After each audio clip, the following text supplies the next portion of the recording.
dia para todo mundo. É sempre uma grande responsabilidade, é um privilégio, né, falar da palavra de Deus, mas também uma responsabilidade grande, sempre dá um friozinho na barriga. Mas vamos juntos conversar agora um pouquinho mais sobre o que já temos visto nessas 2 últimas semanas, né? Na verdade, 3, mas assim, em relação ao estudo, 2. Já se passaram 3 semanas desde a primeira aula. E a gente vai estar continuando estudando disciplinas espirituais. Só que eu queria estar orando com vocês antes, para Deus falar com a gente o que Ele deseja, né?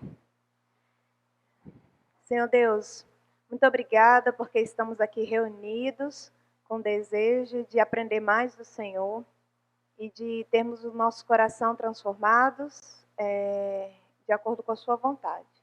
Então eu peço que o Senhor fale com a gente agora e que a gente tenha um coração ensinado, Senhor. Em nome de Jesus, amém.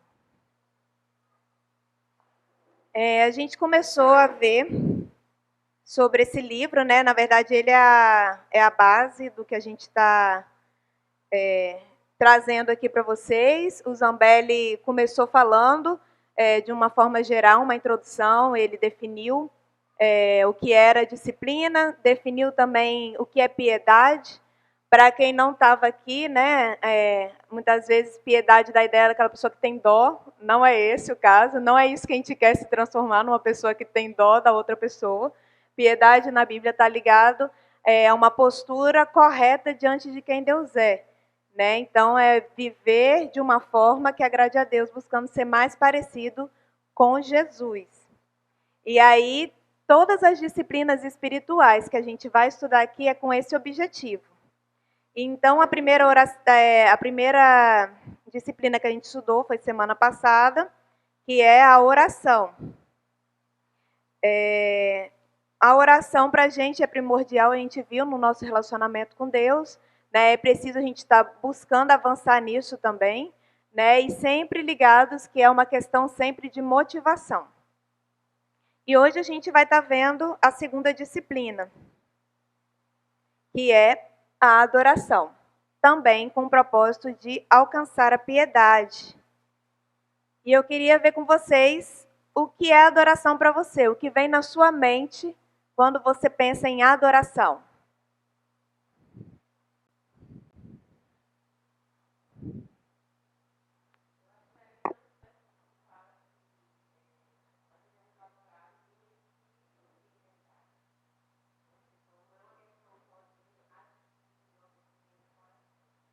Muito bom. A gente vai gastar um tempo hoje falando sobre isso. Mais alguém quer contribuir? O que vem à mente quando pensa em adoração?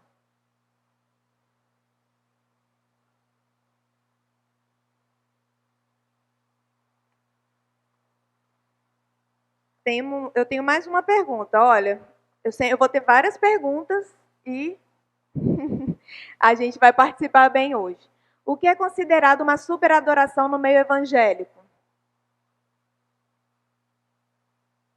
Nossa, ali teve uma adoração muito boa.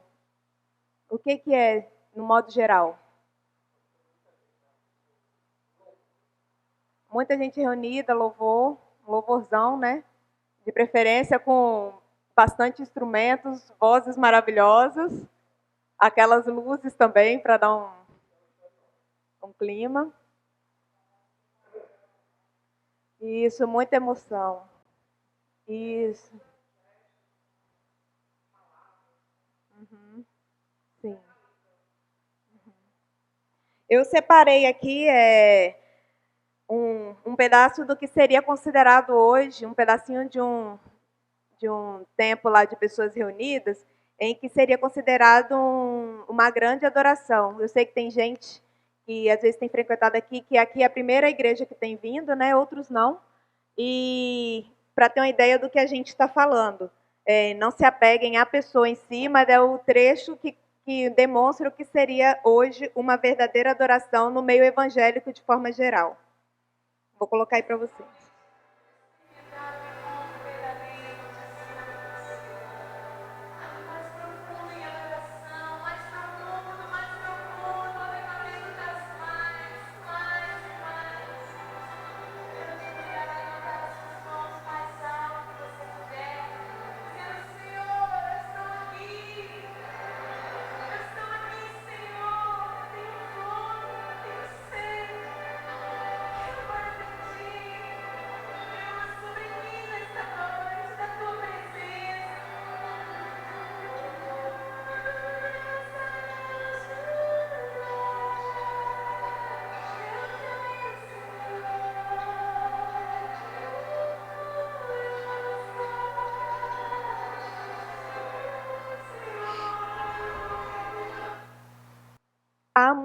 muitas pessoas, muitas, que consideram que só está sendo um bom culto, ou só está sendo uma boa adoração se vivencia esse tipo de ações no culto, né? E muitas vezes consideram o culto bem frio e apático, se não há esse tipo de coisa. Mas hoje a gente vai se deter um pouco no que a Bíblia fala sobre a adoração, sobre o que Deus fala. E aí, dentro das respostas que a gente deu, a gente vai ter condições de olhar se isso é adoração, se isso contém adoração ou se isso nem contém adoração, né? A Bíblia fala, primeiramente, que Deus nos convida a adorar. Venham, adoremos prostrados e ajoelhemos diante do Senhor, o nosso Criador. Vão ter vários versículos fazendo esse convite. Ela é tanto uma obrigação como um privilégio para a gente, né, adorar o nosso Criador. Deus claramente espera que o adoremos. É nosso propósito. Piedade sem adoração a Deus é impensável. Mas aqueles que buscam a piedade devem perceber que é possível adorar a Deus em vão. Vamos ver o versículo de Mateus 15, 8 e 9. Alguém poderia ler?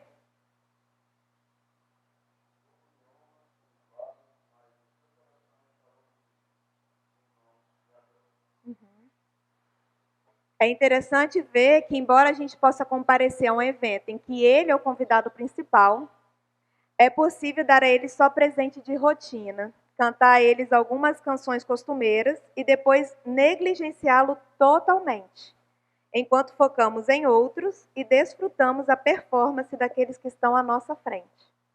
Então, pode ser que a gente chegue aqui na EBD, chegue para o culto e rapidamente a gente se esqueça o porquê a gente veio aqui, a gente foque mais uns nos outros ou na pessoa que está aqui na frente. Seja para curtir a pessoa, seja para ficar, nossa, essa pessoa. E aí Deus é esquecido, ele é esquecido na nossa adoração. Podemos sair de um culto público ou particular sem a mínima dor na consciência e sem qualquer percepção da nossa insensibilidade, convencidos que cumprimos a nossa obrigação. É impressionante que quando a gente está com o coração assim, né, obscurecido, a gente nem percebe que a gente faz isso e repete isso. Né? A gente simplesmente está insensível. Então, diante disso, o que é adorar? E aí o autor ele define duas vezes, uma mais curtinha e uma maior. E a mais curtinha ele usa bastante, que é adorar, é focar em Deus e responder positivamente a Ele. Então, focar em Deus e responder positivamente a Ele. Shed também parafraseia Tozer e contribui afirmando que a adoração é nossa expressão sobre aquilo que pensamos sobre Deus. E se é assim, a gente precisa pensar corretamente sobre Deus. Porque se a gente tiver uma ideia errada de Deus, nós não vamos adorá-lo e nem responder a isso, né? Responder a quem ele é. Então, por causa disso, a gente precisa das Escrituras. A Bíblia está repleta, né, de exemplos de adoração desde o começo, né? As pessoas, Adão e Eva se relacionavam com Deus, Caim e Abel foram oferecer o holocausto para ele. E isso vai construir ao longo da Bíblia pessoas adorando a Deus. Eu separei apenas 4 exemplos para a gente ver um pouco de como é a adoração lá na Bíblia. Eu queria que vocês estivessem abrindo, cada um em um trecho aí desse que está projetado. Não sei se eu divido ou se vocês vão só abrindo aí. Melhor dividir, cada um. É? O pior é que eu não sei o nome de todos. Hã? Vou apontar assim. Ah, gente, já vi dando certo aqui. Cada um abre um, quem abriu o primeiro pode ler. Quem abriu o Apocalipse 5:12 pode começar. Obrigada. Pessoas diferentes ou criaturas que Deus fez, né? Em situações totalmente diferentes, mas há algo em comum nesses trechos. Alguém percebeu o que tem em comum? Como? A verdade, a sinceridade na adoração. Mais alguma coisa? Isso, submissão, uma reverência, né? Todas as vezes que a gente vê a adoração na Bíblia, tem isso, tem essa submissão, essa reverência diante da verdade, né? De quem Deus é. E aí vem a definição maior dele, que é justamente o que a gente viu aí nos versículos. Adorar a Deus é atribuir a ele o devido valor, magnificar a sua dignidade de louvor, aproximar-se e referir-se a Deus, porque ele é digno. Quanto mais a gente foca em Deus, mais a gente entende e aprecia a sua dignidade, ficando impossível não reagir a ele em adoração. Agora, como que Deus é revelado a nós para que possamos focalizar nele? Eu acredito que vocês tenham algumas respostas em relação a isso. Como é que Deus é revelado a nós? Como é que ele se revela? Pela palavra. Mais alguma coisa? Pela criação. Uhum. Por meio de Jesus. E quando eu estava passando com o Marcos em casa, ele citou também a igreja. Né? Não está aí, o autor não trouxe, mas também por meio da igreja. Deus se revela para a gente de várias maneiras. Temos a responsabilidade de buscarmos a Deus por esses meios. Ele lá dá ênfase à questão da Bíblia, porque a Bíblia é onde a gente aprende sobre Jesus, a gente acerta as nossas lentes para enxergar Deus na criação, e então ele traz a Bíblia como central nesse sentido, não que ela seja acima de Jesus, mas que ela é a maior revelação deixada para a gente aprender sobre Deus. E aí, isso traz para a gente algumas implicações no nosso cotidiano e no nosso culto, que é a leitura e a pregação da palavra tem que ser central, por ser a apresentação mais clara, né, como a gente falou, mais direta e mais completa de Deus. A meditação e a absorção bíblica devem acontecer. Essa é uma parte que muitas vezes a gente negligencia. A gente vem, escuta, mas a gente não tem o hábito de ficar pensando sobre aquilo, e aí, com isso, a gente não consegue fazer a ponte de como aquilo ali deve me impactar a ponto de eu mudar. Mas isso deve acontecer. Devemos cantar salmos, hinos e cânticos espirituais que expressam verdade sobre Deus ou a nossa reação em adoração a Ele. Então, na hora da gente escolher o que a gente vai ouvir em casa ou o que a gente vai cantar aqui, isso precisa estar em mente. Então, músicas que falam o tempo todo só sobre nós, na verdade, elas não são adoração a Deus, elas são adoração a nós. Como, por exemplo, Quero que Valorize. Quem é mais antigo aí? Quero que valorize o que você tem, você é um ser, você é alguém tão importante para Deus. Aí ela constrói tudo que você é, você tem valor, o Espírito Santo se move em você. Aí no final você terminou louvando a pessoa, né? Não Deus. Então a gente tem que perceber um pouco também da adoração nas músicas, né? Os elementos de culto, ofertas, oração, celebração de ceia, batismo, todas devem ser reações ao que ele revelou na Escritura sobre ele mesmo. Agora, se a gente estiver fazendo qualquer uma dessas coisas sem focar em Deus, não estamos adorando. Mesmo que a gente faça, se não estivermos focando em Deus, não estamos adorando. E ele foi bem claro, e eu trouxe aqui a frase dele, para que a gente se imagine e se perceba nessa situação. Você pode estar ouvindo um sermão, está ouvindo aqui a aula, mas sem pensar em como a verdade de Deus se aplica à sua vida e afeta o seu relacionamento com Ele, você não está adorando. Você pode estar cantando santo, santo, santo, mas se não estiver pensando em Deus enquanto canta, você não está adorando. Você pode estar ouvindo alguém orar, mas se não estiver pensando em Deus e orando com a pessoa, estiver pensando nas contas, na comida, na família, na pessoa que está na frente, você não está adorando. Então, a gente está vendo que a adoração tem tudo a ver com o coração. Porque, aparentemente, está todo mundo aqui igual. Só que lá dentro do coração, Deus está vendo, você sabe também como é que está. E aí é uma coisa bastante pessoal. A adoração inclui sempre palavras e ações, mas as ultrapassa, chegando ao foco da mente e coração.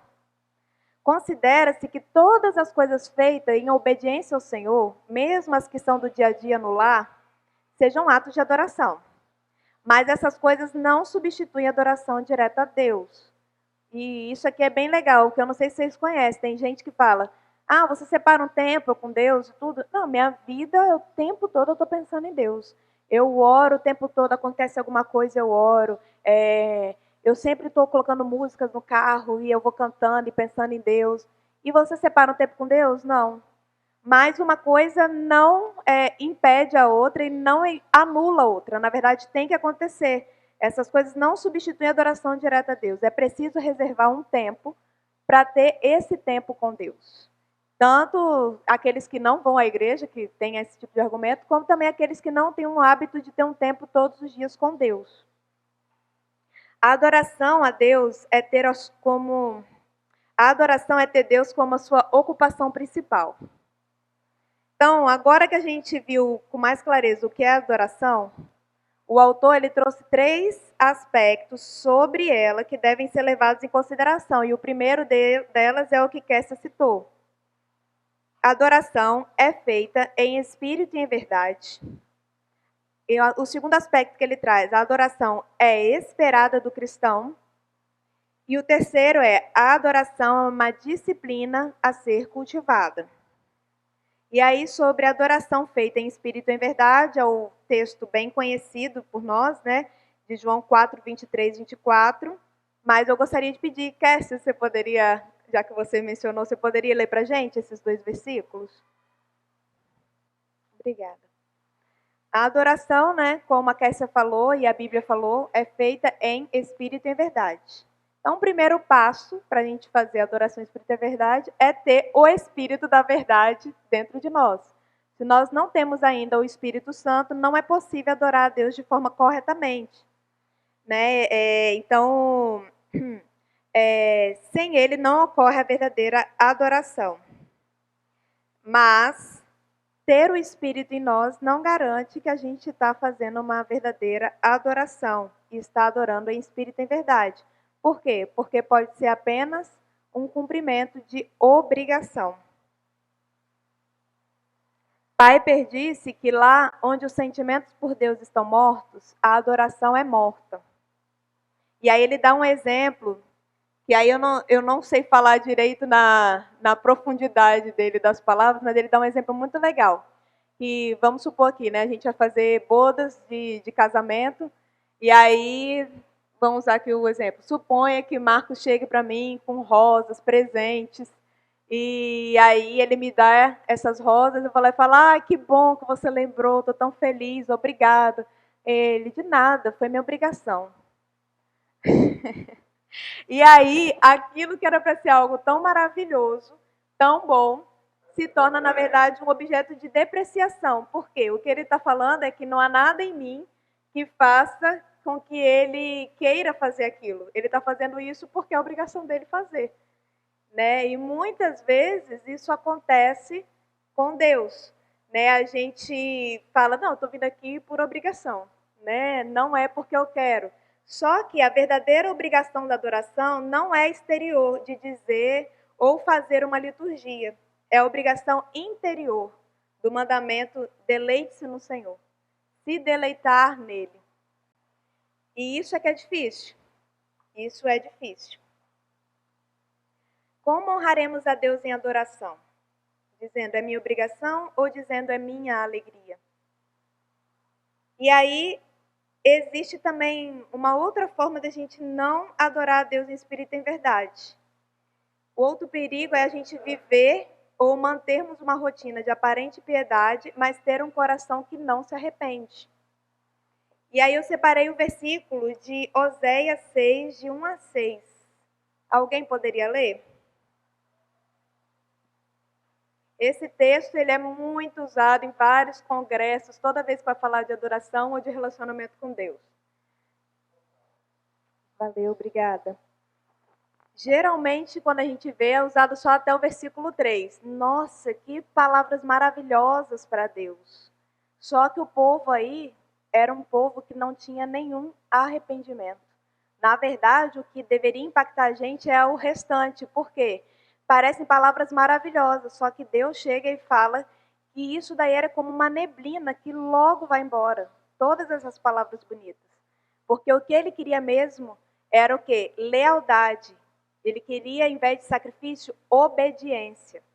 E o povo não estava vivendo assim. E sem um arrependimento, a gente vai vivendo a vida como a gente quer. E acha que isso é viver em adoração. Não é. A gente não tem. Deus não espera da gente esse tipo de adoração, cheio de palavras maravilhosas, igual o povo fez aí, mas sem nenhum compromisso com Ele. Então, arrependimento é algo muito importante numa vida de adoração. A forma como a gente lida com os nossos pecados diários demonstra como anda a nossa adoração. É preciso de espírito e verdade. Então, cuidado para a balança não ficar mais pesada para um lado e para o outro. Porque se a gente adorar apenas pela verdade, sem espírito, nossa adoração será tensa, penosa e gelidamente previsível.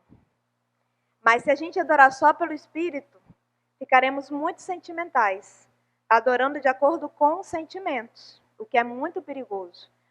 E vai ter aquela labareda de fogo, às vezes, incontrolável. Às vezes está hiper lá no 8 e no 80, né? Nossa, eu estou ótimo com Deus. Nossa, eu estou péssimo com Deus. Acho que nem conheço a Deus mesmo, na verdade. Se a gente for levado pelos nossos sentimentos pelo dia, ainda mais mulher que tem um monte de hormônios aí, né? Então, não tem como. Então, a gente tem que buscar o equilíbrio. E aí, diante disso, a gente fica num dilema. Não sei se alguém aí está se perguntando. Mas devemos parar de participar da adoração ou interromper nossos devocionais diários se não somos capazes de manter o devido equilíbrio entre espírito e verdade? E se a gente estiver passando por um longo período de sequidão espiritual, que acontece com todos, mas dura mais tempo, dura menos tempo, onde na prática cada experiência de suposta adoração pareça ser um pouco mais do que um exercício de hipocrisia. Por que continuar se estamos simplesmente adorando em vão? Não, a gente não deve parar de se envolver em formas de adoração, mesmo que não tenhamos o sentimento de adoração. Há algumas coisas que devemos perseverar até que a gente volte a ter vontade, ou mesmo que a gente não tenha vontade, simplesmente porque é a coisa certa a fazer. Além disso, até a nossa melhor adoração é imperfeita para Deus. Todo crente passa por desertos espirituais. Alguns duram horas e outros duram semanas. Insista na adoração. Clame a Deus por uma consciência renovada dos rios de águas vivas que fluem para cada crente, conforme a promessa de Deus, e não pare de adorar. É provável, muito provável, que a restauração da alegria e da liberdade da adoração aconteça no contexto da adoração. Enquanto você está insistindo, enquanto você está persistindo, é muito provável que nesse contexto, ali você volte a ter a alegria e experimentar a liberdade da adoração. Então, até agora, a gente viu o primeiro aspecto, né, que tem a ver a maneira como a adoração deve ser feita, em espírito e em verdade. E agora a gente vai ver como ela se manifesta. A adoração, tanto pública como privada, é esperada do cristão. O autor traz para a gente. A adoração pública. O cristianismo não é isolacionista, individualista. Somos chamados na Bíblia todas as vezes, né, de corpo, família, edifício, igreja. Deus coloca que Ele deseja ver a sua igreja reunida. Expressar e experimentar o cristianismo quase sempre no nível individual apenas significa que você irá desnecessariamente e pecaminosamente perder muito da bênção e do poder de Deus. Então, atenção, assistir culto pela internet não é adoração pública. Não tem como eu vivenciar pela internet aquilo que eu só consigo vivenciar presencialmente. O autor fala, algumas graças e bênçãos que Deus dá somente na reunião como igreja, com outros crentes. E aí a gente pode pensar em toda a mutualidade, né, que é aqueles uns aos outros que aparece na Bíblia, né? Amai uns aos outros, servir uns aos outros, perdoai uns aos outros, orai pelos outros, aconselhai uns aos outros. Tudo isso daí só tem como fazer com o outro, né? Então, é muito importante esse tempo de estar com o outro. Não dá para a gente ficar isolado disso. E também o desenvolvimento dos dons e talentos. Sempre tem, né? Os irmãos estão sempre recebendo bem. Tem o pessoal que vem aqui dar aula. E cada um vai se encontrando, servindo ali com as crianças, às vezes limpando, ajeitando aqui. Então, a igreja ela é muito importante para isso. E a adoração pública ela é muito importante para isso. Mas, por outro lado, não importa quão satisfatória ou suficiente nossa celebração de adoração pública pareça ser. Há experiências com Deus que ele concede somente na adoração privada. Jesus ele participava tanto nas idas às sinagogas no sábado e nos ajuntamentos solenes, como também se retirava para oração, jejum, tempo a sós de relacionamento e meditação, né, com o Pai. O autor faz uma pergunta que fica para a gente. Como é possível adorar a Deus publicamente uma vez na semana, quando não adoramos em particular durante toda a semana? Porque o que a gente vivenciar aqui durante o domingo é reflexo da nossa semana. Como é possível a gente fazer isso se a gente não adora particularmente durante a semana? Muitas vezes a nossa insatisfação com a adoração pública é justamente porque a gente não gasta um tempo adorando a Deus. E aí a gente está preocupado com outras coisas aqui e está, às vezes, anotando coisas para que não, isso aqui não está bom, isso aqui não está bom, eu faria assim. Muitas vezes isso é reflexo de uma não adoração durante a semana. É uma das grandes bênçãos da vida que Deus não limite um dia por semana o nosso acesso a Ele. Que bom. Podemos desfrutar dele todos os dias. Um convite ao crescimento em intimidade com o próprio Jesus Cristo é feito para a gente todos os dias. E ele não só está aberto a esse encontro, ele deseja que a gente vá até ele todos os dias e se encontre com ele. E a gente está pensando em Jesus, o Rei, aquele que não precisa de nós, mas ele deseja que tenhamos esse tempo com ele.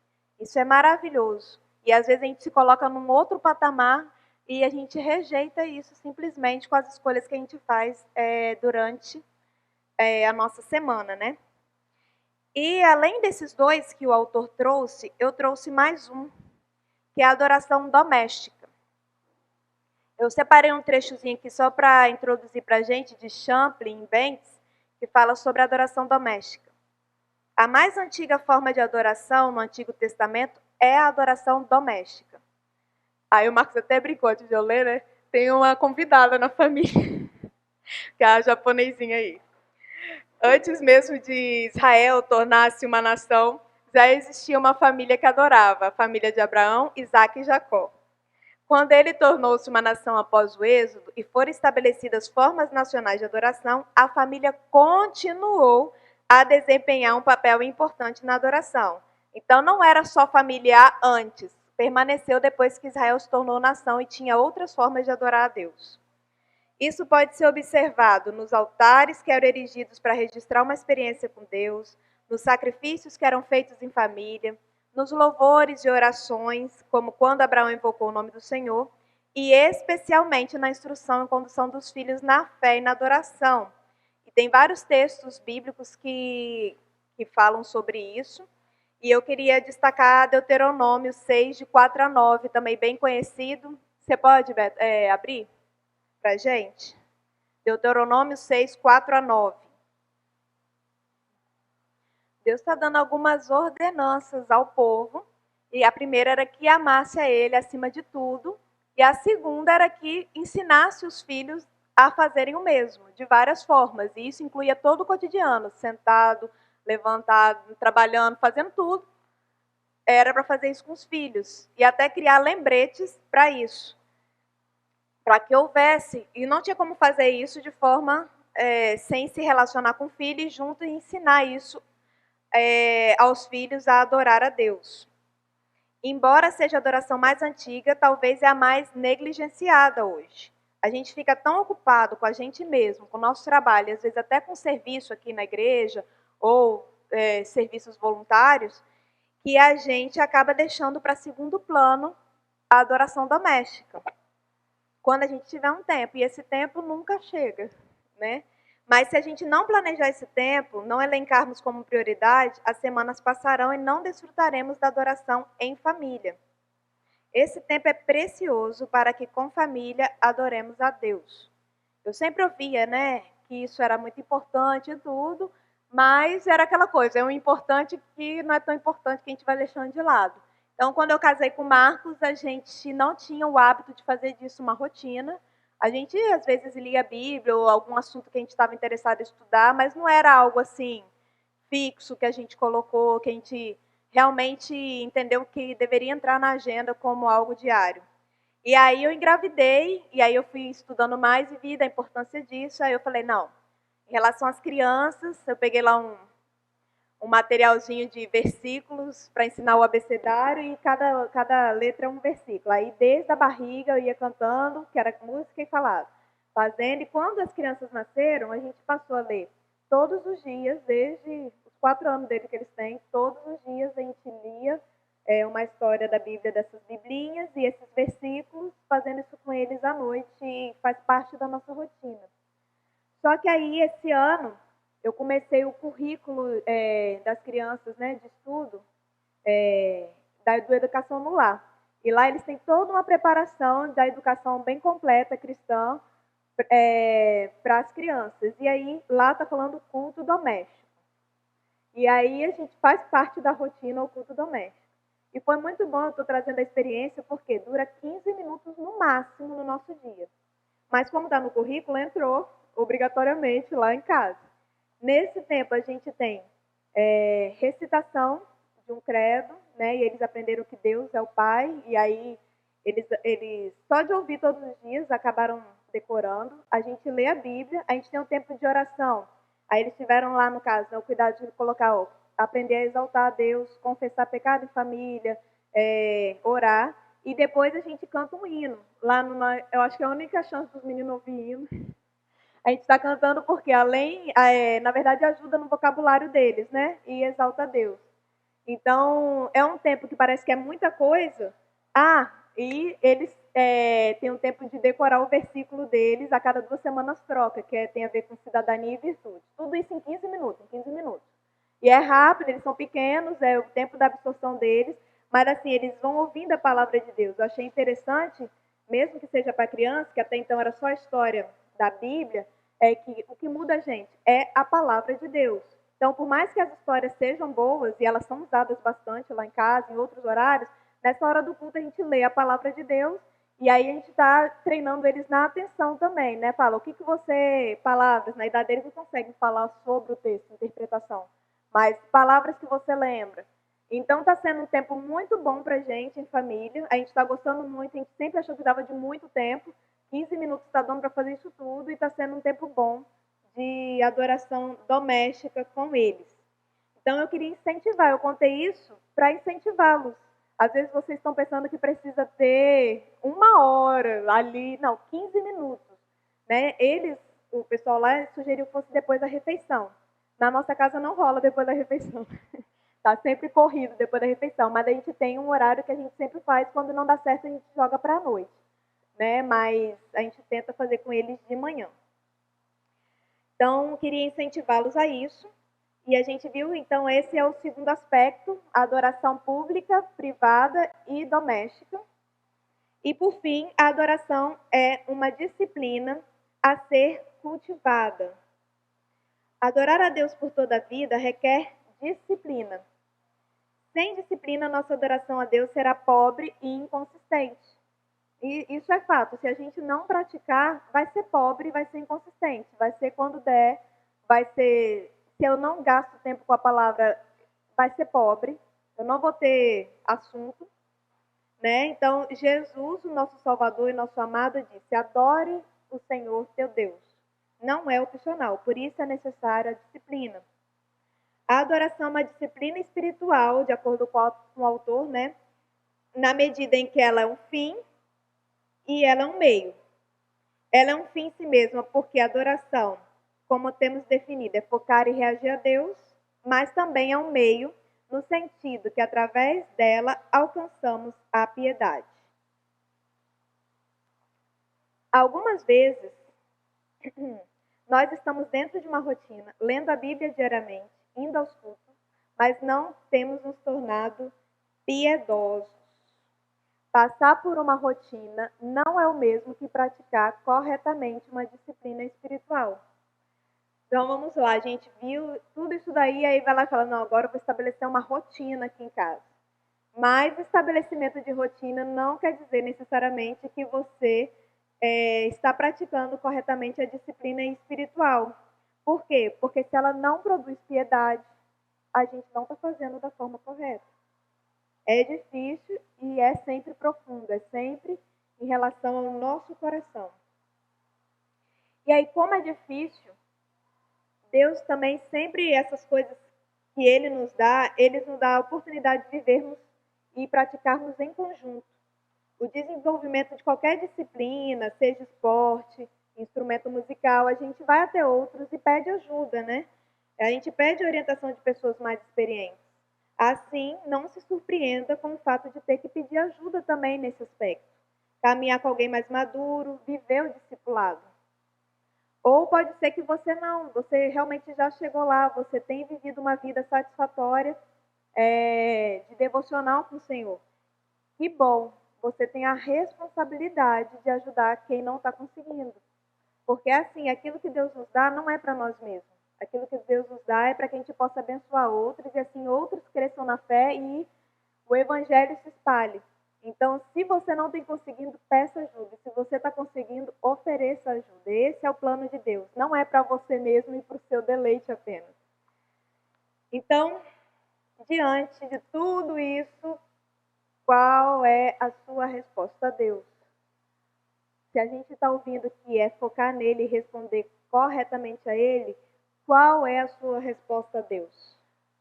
Diante do que a gente ouviu, a gente pode se comprometer com a disciplina de oração diária, de adoração diária.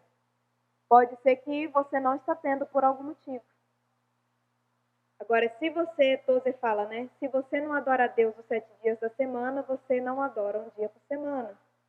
As águas da adoração nunca devem parar de fluir em nossos corações, pois Deus sempre é Deus e sempre digno de adoração. Então, pode ser que você não esteja tendo esse hábito. E pode ser que você esteja no tempo do deserto. Faça porque é a coisa certa a fazer.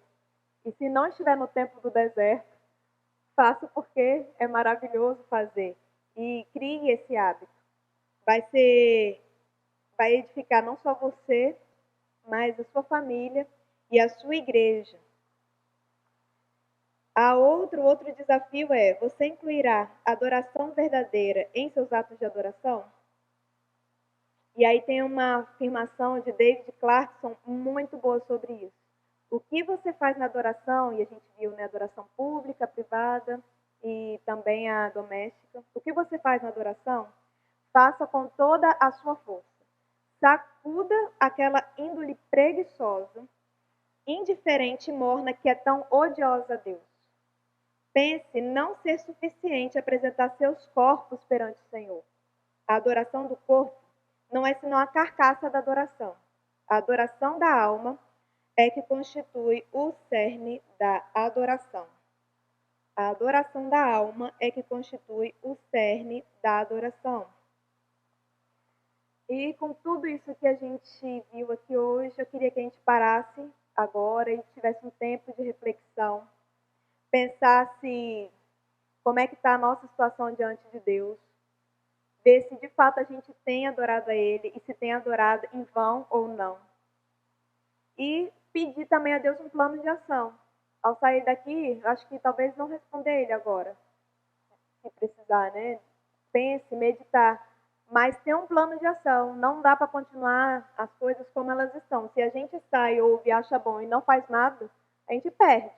Então, se não está tendo a vida com Deus da forma como como Ele espera, né? Então é bom a gente ter um plano de ação, colocar. Não precisa ser vários planos, sair daqui com uma lista assim. Ah, mas eu não estou tendo e tenho dificuldade com isso, nunca fiz isso, nunca tive um tempo com Deus durante a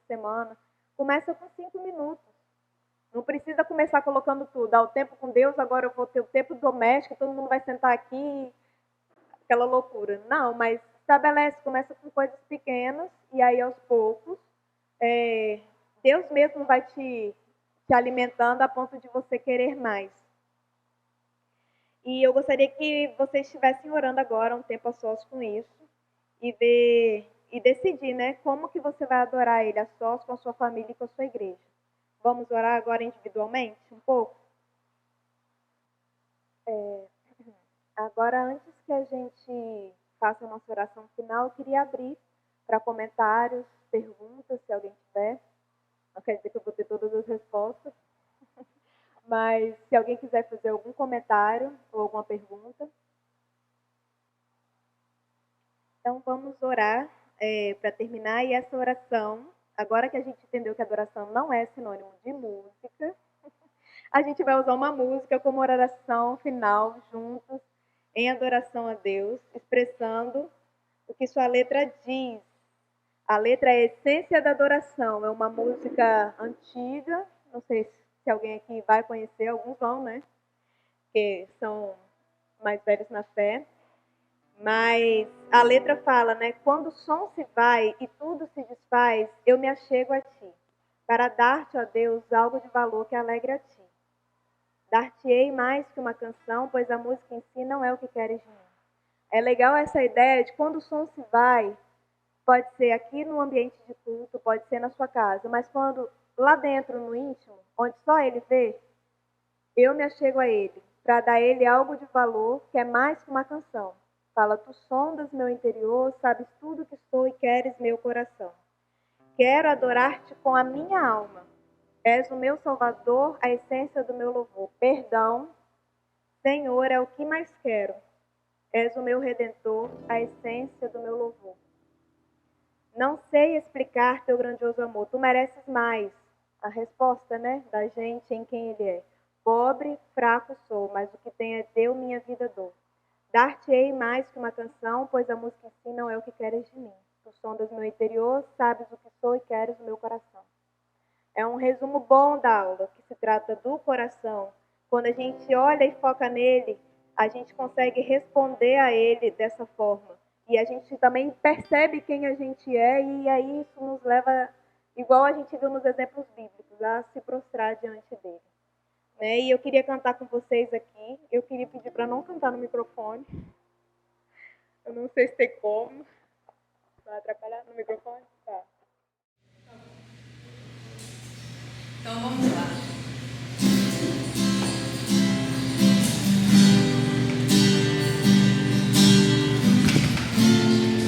É pra gente cantar junto, tá, gente?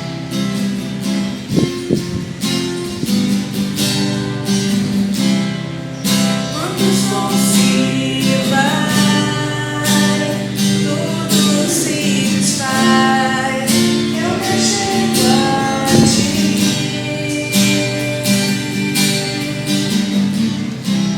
Para dar-te, ó Deus, algo de valor que alegre a ti. Dar-te mais uma canção, pois a música em si não é o que queres de mim. Tu sondas meu interior, sabes tudo que sou e queres meu coração. Quero adorar-te com minha alma. És o meu Salvador, a essência do meu louvor. Perdão, Senhor, é o que mais quero. És o meu Redentor, a essência do meu louvor.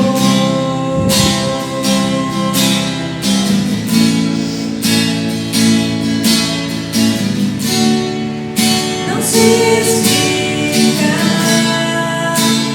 teu grandioso